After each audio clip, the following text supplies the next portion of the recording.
العلق نام، دوسری آیت کے لفظ علق کو اس سورہ کا نام قرار دیا گیا ہے۔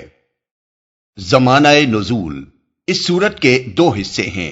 پہلا حصہ اقرا سے شروع ہو کر 5ویں آیت کے الفاظ ما لم یعلم پر ختم ہوتا ہے، اور دوسرا حصہ کلا ان الانسان لیطغی سے شروع ہو کر آخر سورت تک چلتا ہے۔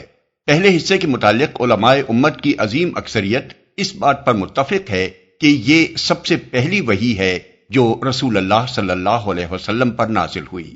اس معاملے میں حضرت عائشہ رضی اللہ عنہا کی وہ حدیث جسے امام احمد، بخاری، مسلم اور دوسرے محدثین نے متعدد سندوں سے نقل کیا ہے، صحیح ترین احادیث میں شمار ہوتی ہے، اور اس میں حضرت عائشہ رضی اللہ عنہا نے خود رسول اللہ صلی اللہ علیہ وسلم سے سن کر آغاز وحی کا پورا قصہ بیان کیا ہے۔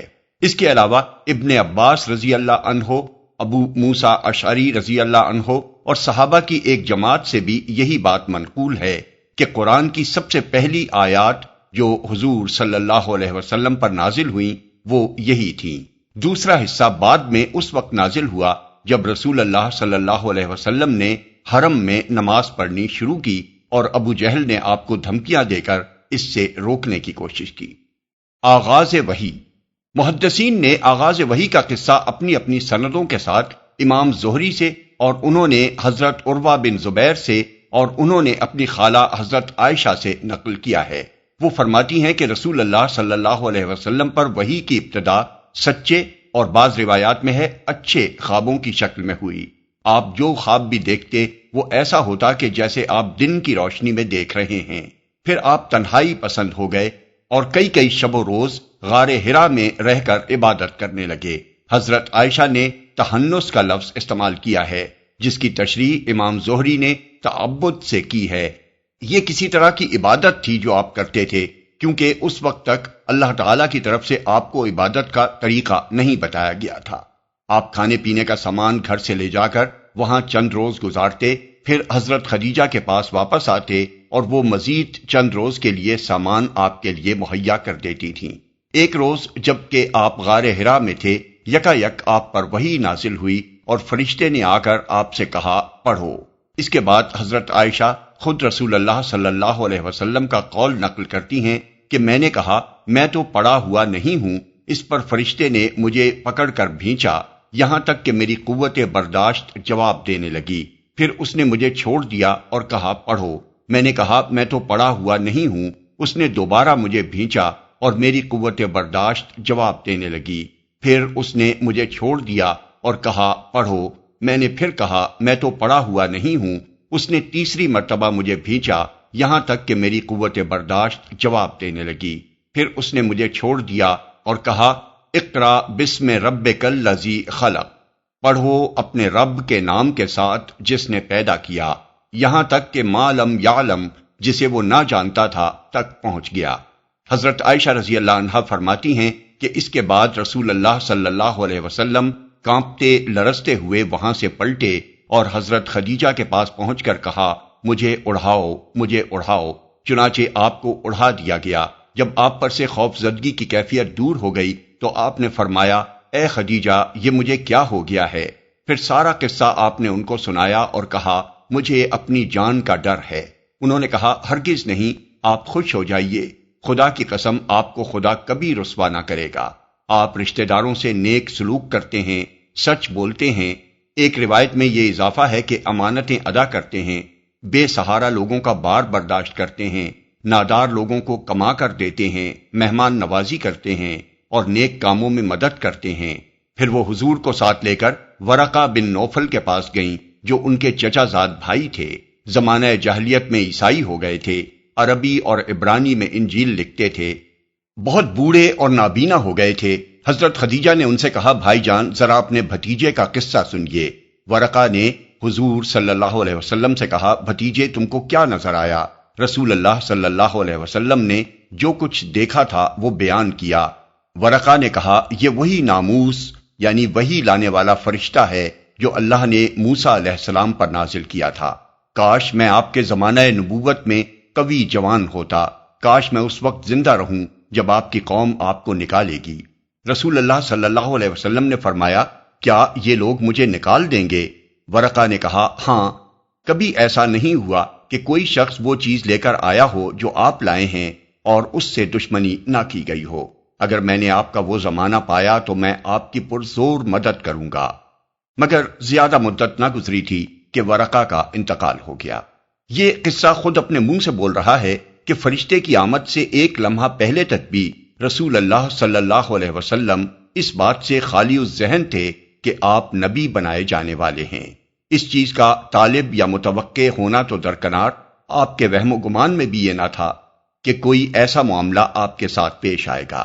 وحی کا نزول اور فرشتے کا اس طرح سامنے آنا آپ کے لیے اچانک ایک حادثہ تھا، جس کا پہلا تاثر آپ کے اوپر وہی ہوا جو ایک بے خبر انسان پر اتنے بڑے ایک حادثے کے پیش آنے سے فطری طور پر ہو سکتا ہے۔ یہی وجہ ہے کہ جب آپ اسلام کی دعوت لے کر اٹھے تو مکے کے لوگوں نے آپ پر ہر طرح کے اعتراضات کیے، مگر ان میں کوئی یہ کہنے والا نہ تھا کہ ہم کو تو پہلے ہی یہ خطرہ تھا کہ آپ کوئی دعویٰ کرنے والے ہیں، کیونکہ آپ ایک مدت سے نبی بننے کی تیاریاں کر رہے تھے۔ اس قصے سے ایک بات یہ بھی معلوم ہوتی ہے کہ نبوت سے پہلے آپ کی زندگی کیسی پاکیزہ تھی اور آپ کا کردار کتنا بلند تھا۔ حضرت خدیجہ رضی اللہ عنہا کوئی کم سن خاتون نہ تھیں، بلکہ اس واقعے کے وقت ان کی عمر 55 سال تھی اور 15 سال سے وہ حضور صلی اللہ علیہ وسلم کی شریک زندگی تھیں۔ بیوی سے شوہر کی کوئی کمزوری چھپی نہیں رہ سکتی۔ انہوں نے اس طویل ازدواجی زندگی میں آپ کو اتنا عالی مرتبہ انسان پایا تھا کہ جب حضور صلی اللہ علیہ وسلم نے ان کو غار حرا میں پیش آنے والا واقعہ سنایا تو بلا تعمل انہوں نے یہ تسلیم کر لیا کہ فی الواقع اللہ کا فرشتہ ہی آپ کے پاس وحی لے کر آیا تھا۔ اسی طرح ورقہ بن نوفل بھی مکہ کے ایک بوڑھے باشندے تھے، بچپن سے حضور صلی اللہ علیہ وسلم کی زندگی دیکھتے چلے آ رہے تھے اور 15 سال کی قریبی رشتہ داری کی بنا پر تو وہ آپ کے حالات سے اور بھی زیادہ گہری واقفیت رکھتے تھے۔ انہوں نے بھی جب یہ واقعہ سنا تو اسے کوئی وسوسہ نہیں سمجھا، بلکہ سنتے ہی کہہ دیا کہ یہ وہی ناموس ہے جو موسیٰ علیہ السلام پر نازل ہوا تھا۔ اس کے معنی یہ ہیں کہ ان کے نزدیک بھی آپ اتنے بلند پایا انسان تھے کہ آپ کا نبوت کے منصب پر سرفراز ہونا کوئی قابل تعجب امر نہ تھا۔ دوسرے حصے کی شان نزول۔ اس سورہ کا دوسرا حصہ اس وقت نازل ہوا جب رسول اللہ صلی اللہ علیہ وسلم نے حرم میں اسلامی طریقے پر نماز پڑھنی شروع کی اور ابو جہل نے آپ کو ڈرا دھمکا کر اس سے روکنا چاہا۔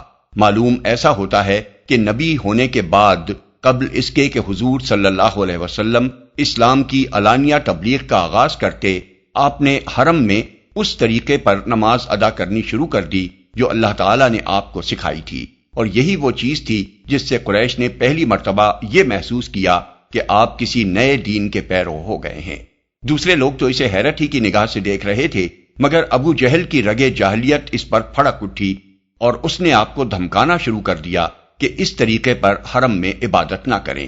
چنانچہ اس سلسلے میں کئی احادیث حضرت عبداللہ بن عباس اور حضرت ابو ہریرہ سے مروی ہیں جن میں ابو جہل کی ان بےہودگیوں کا ذکر کیا گیا ہے۔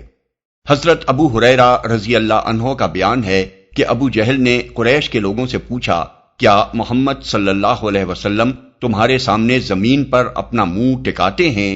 لوگوں نے کہا ہاں۔ اس نے کہا، لات اور عزا کی قسم، اگر میں نے ان کو اس طرح نماز پڑھتے ہوئے دیکھ لیا تو ان کی گردن پر پاؤں رکھ دوں گا اور ان کا منہ زمین میں رگڑ دوں گا۔ پھر ایسا ہوا کہ حضور صلی اللہ علیہ وسلم کو نماز پڑھتے دیکھ کر وہ آگے بڑھا تاکہ آپ کی گردن پر پاؤں رکھے، مگر یکایک لوگوں نے دیکھا کہ وہ پیچھے ہٹ رہا ہے اور اپنا منہ کسی چیز سے بچانے کی کوشش کر رہا ہے۔ اس سے پوچھا گیا کہ یہ تجھے کیا ہو گیا؟ اس نے کہا، میرے اور ان کے درمیان آگ کی ایک خندق اور ایک ہولناک چیز تھی اور کچھ پر تھے۔ رسول اللہ صلی اللہ علیہ وسلم نے فرمایا کہ اگر وہ میرے قریب پھٹکتا تو ملائکہ اس کے چتھڑے اڑا دیتے۔ احمد، مسلم، نسائی، ابن جریر، ابن ابی حاتم، ابن المنذر، ابن مردوے، ابو نعیم اصفہانی، بیہقی۔ ابن عباس رضی اللہ عنہ کی روایت ہے کہ ابو جہل نے کہا کہ اگر میں نے محمد صلی اللہ علیہ وسلم کو کعبہ کے پاس نماز پڑھتے دیکھ لیا تو ان کی گردن پاؤں تلے دبا دوں گا۔ نبی صلی اللہ علیہ وسلم کو اس کی خبر پہنچی تو آپ نے فرمایا، اگر اس نے ایسا کیا تو ملائکہ علانیہ اسے آ پکڑیں گے۔ بخاری، ترمذی، نسائی، ابن جریر، عبد الرزاق، عبد بن حمید، ابن المنذر، ابن مردوے۔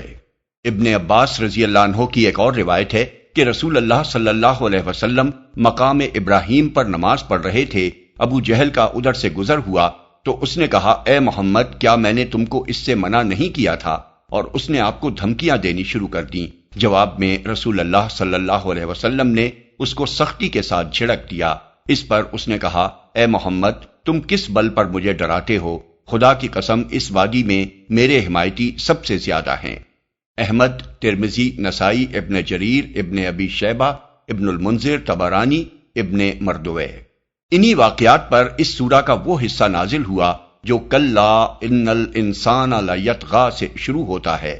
قدرتی طور پر اس حصے کا مقام وہی ہونا چاہیے تھا جو قرآن کی اس سورت میں رکھا گیا ہے، کیونکہ پہلی وحی نازل ہونے کے بعد اسلام کا اولین اظہار حضور صلی اللہ علیہ وسلم نے نماز ہی سے کیا تھا، اور کفار سے آپ کی مٹبھیڑ کا آغاز بھی اسی واقعے سے ہوا تھا۔